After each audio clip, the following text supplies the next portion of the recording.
ਕਿਹੜਾ ਗਾਣਾ ਸੀ ਮੈਨੂੰ? ਗਹਿਰਾ ਦੀਆਂ ਮਹਿਫਲਾਂ ਸਜਾਉਣ ਵਾਲੀ ਡੋਲੀ ਵਿੱਚ ਬਹਿ ਕੇ ਟੁਰ ਜਾਣ ਵਾਲੀ। बस तेरा भी आखिरी टाइम आ गया, तगड़ा हो जा। ਤੇਰਾ ਇਹ ਹਾਲ ਹੈ ਤੇ ਇੱਥੇ ਬਾਬਾ ਸੁਣਾ ਹੁਣ ਗੱਲ ਕੋਈ ਇੱਥੇ ਬਾਬਾ ਬੁੱਲੇ ਸ਼ਾਹ ਕੀ ਲਿਖਦਾ ਹੈ ਵੇਖੋ ਨਾ, ਮਤਲਬ ਗੱਲ ਖੈਰ ਦਿਲ ਦੀ ਵੀ, ਦਿਲ ਕਿਤੇ ਵੀ ਆ ਸਕਦਾ ਨਾ ਬੰਦੇ ਦਾ। ਕੀ ਖਿਆਲ ਹੈ? हमने खुद में तुमको परोया है कि तस्बीह की तरह है दोस्त। ਇਹ ਕਿਤਾ ਤੁਹਾਡਾ ਤੇਰੇ ਦੋ ਲੈਣਾ ਦਾ ਉਰਦੂ ਦਾ ਖੈਰ। हमने खुद में तुमको परोया है, गलती आपदी है, तेरा गुनाह कोई नहीं। हमने खुद में तुमको परोया है कि तस्बीह की तरह है दोस्त, याद रखना अगर हम टूटे तो बिखर तुम भी जाओगे। तस्बीह टूटे ना ते मणका मणका हो ही जाती है। ये ना समझे बंदा भी धागे च परोया है तो फिर तो ठीक ही है ना, ते जे धागा टूटा तो मणका मणका हो जाना, कोई शय रहनी नहीं। तो इसलिए जे तो शादियां हो जान तो फिर यही हाल होता है, मतलब हो जाता बंदे का। पिंडां दी आबादी मौलवी इधर वेख, मैं तेरे ध्यान जी हाँ। पिंडां दी आबादी ते रोवां ना ते की मैं करां, ओ सुबह सज्जणा दी शादी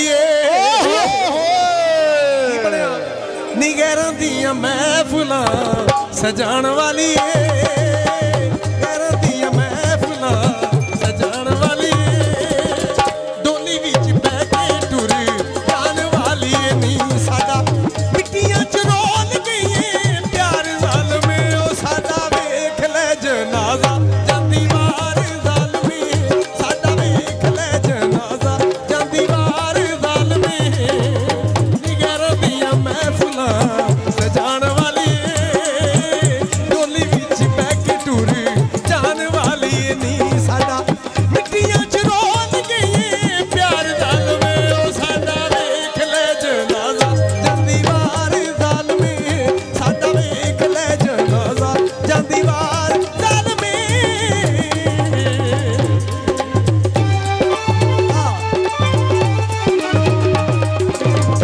टिकट 300 रुपए का बाहर जो जवान खड़ोते हो, टिकट खरीद के तशरीफ लाओ।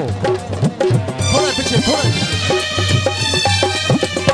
दसा सानू तू जुदाइयां वाला सैर दे गईयो, फुल्लां वाली कार विच आप बह गईयो, असी ते मुहब्बतां नू रह गए सकदे जांदी जांदी जान साडी नाल लै गईयो।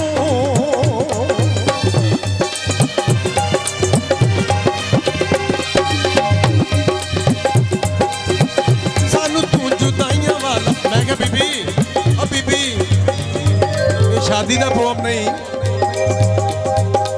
कितने टुर पई, मैं तो रिकॉर्डिंग होन रही, तू मतलब इतने खो के करो माड़ा माड़ा फिर ऐसा अच्छा नहीं लगता, तू तो घर टुर पई उन्होंने नी। सानू तू जुदाइयां वाला सैर दे गईयो, फुल्लां वाली कार विच आप बह गईयो, असी ते मुहब्बतां नू रह गए सकदे जांदी जांदी जान साडी नाल लै गईयो।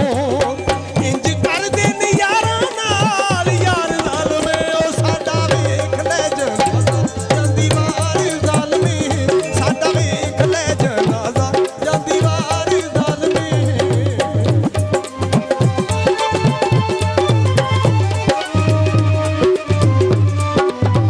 टिकट 300 रुपए का बाहर जो दोस्त खड़ोते हो, टिकट खरीद के तशरीफ लाओ।